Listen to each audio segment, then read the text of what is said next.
Mahalagang paalala, ang lahat ng mga balitang aking inihahayag ay hindi sa akin mismo nanggaling. Ito ay galing sa mga source ng Aldab Nation sa iba't ibang social media platform. Ako ay tagapaghatid lamang at nagbibigay ng komento. Magandang araw mga Aldab Nation! May panibago na naman po akong update para sa inyong lahat. Pero bago natin ito umpisahan ay huwag niyo munang kalimutan na mag-subscribe sa aking YouTube channel at i-click mo na rin ang katabing bell button para maging updated ka sa mga latest videos na i-upload ko. At kapag umabot na ng 100,000 subscribers ang aking channel, ay may sorpresa ako para sa inyong lahat. Alam kong excited na kayo, kaya naman ngayon, umpisahan na natin ang ating kwentuhan. Ang pag-uusapan natin ngayong araw na ito kung saan mengatang mga bata sasama raw kay Alden sa Canada.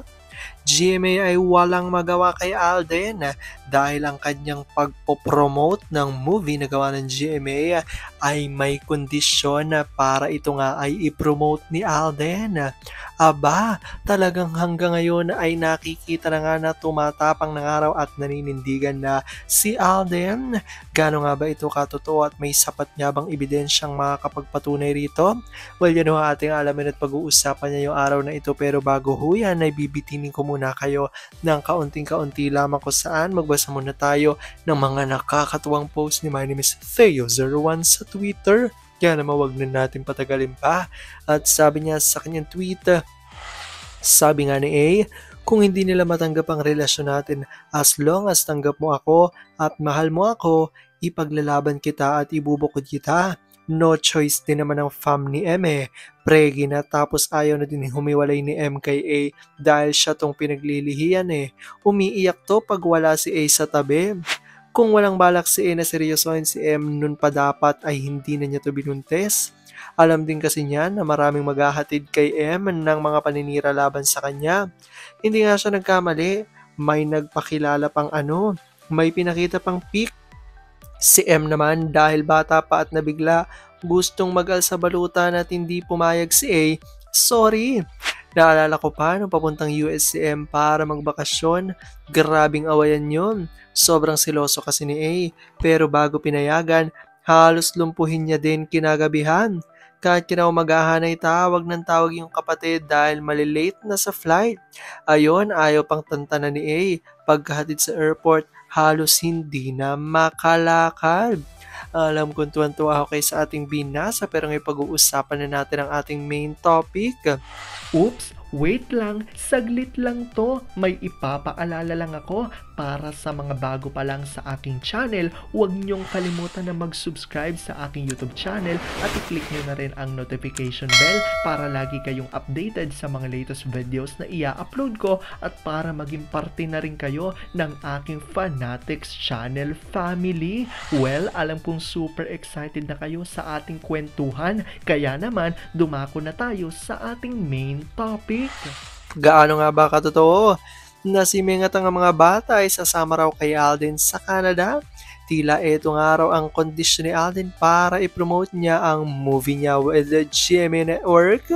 Ano kayo ngayon? Dahil tila si GMA nga ay wala nang magawa sa mga desisyon ngayon ni Alden. Gaano nga ba ito katotoo at may sapat nga bang ebidensya makakapagpatunay rito? Well, yan ang ating alamin at pag-uusapan niyo yung araw na ito. Alam kong super excited na kayo, kaya naman wag na natin patagalin pa. Una-una na nga dyan galing sa tweet ni Vampire2019 at sabi niya rito, napaka-degrading itong ginagawa ng management ng GMA Network. Wala na ba silang maisip kung paano ipopromote ang movie ni Sakang at Alden? Ganun na ba ka-obo bang employee nila gaya ng taga-ABS? Hindi nakakagati ng mga manonood ay ang fake news nila. Sa totoong buhay, do you think na magugusto ni Alden si Sax? Por Diyos po santo naman, warak na yan at hindi type ni Alden ang leftover. Alam naman namin na sasama si Meng at mga anak nila sa Canada. Naging tuta na talaga ng ABS ang GMA. Mga super obob talaga at alam din namin kung magkano ang ipading sakita ng movie na yan. First time ko banatan itong si Dean. Bakit sumali din itong tabachingsing sa Z? Akala ko noon ibang-iba siya sa kina Jacolawit pag nakupit. Nagigipit na din ba? Hindi ba siya nahihiya kay Alden? Nung kasikatan ng Aldab, naging artista rin siya. Walang case syempre. Itong pics na ito ang hindi kayang i-edit ng mga tuta ng TVJ, Mrs. Fox at Micaela Tuviera.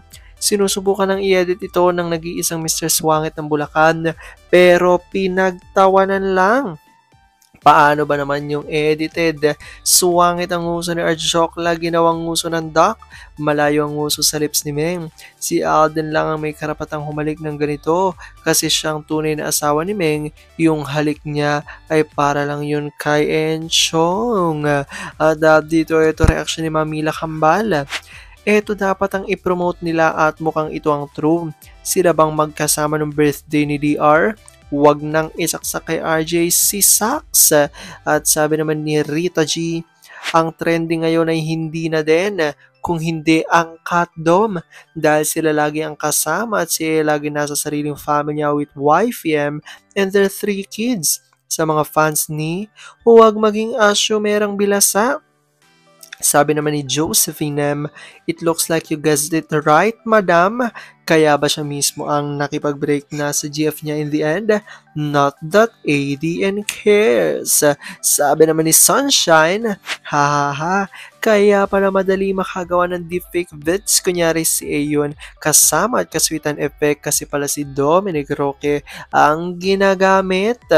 At sabi naman dito ni Carm Rapadas, nag-reverse psycho na nga sila sa bling ng attire ni A para iwas bashing reaction ng ADN sa bonding event ng Heartless NW. At sabi nga rito ni Gabriela Sayagaya, gamit na gamit ang strategy ng X-Network at Network. Hindi umubra sa TBAD ng mga kasinungalingan ng mga ulol. Aldab will be back.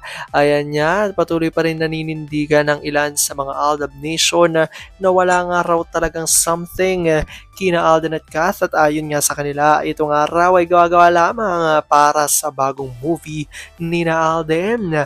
At hanggang ngayon niya, syempre ay marami pa rin ang naniniwala at naninindigan na Aldab made sure this real. Pero sabi nga natin na kahit na ano pa man na maging desisyon ni na Alden at Maine sa kanilang buhay, karera at buhay pag-ibig ay kailangan natin sila support at kailangan natin itong tanggapin ng bumbuo dahil yun ang kanilang deserve. At yan ang aking update for today's video. Maraming salamat sa panonood at pagtapos sa videong ito.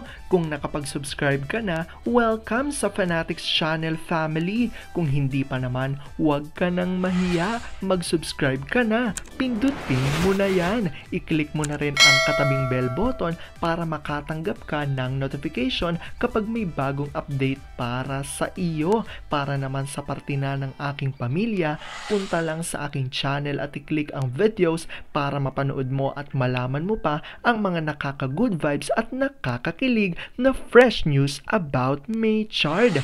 Muli, ako ho ang inyong lingkod na patuloy na maghahatid ng good vibes every day. Thank you mga Aldab Nation. Ingat!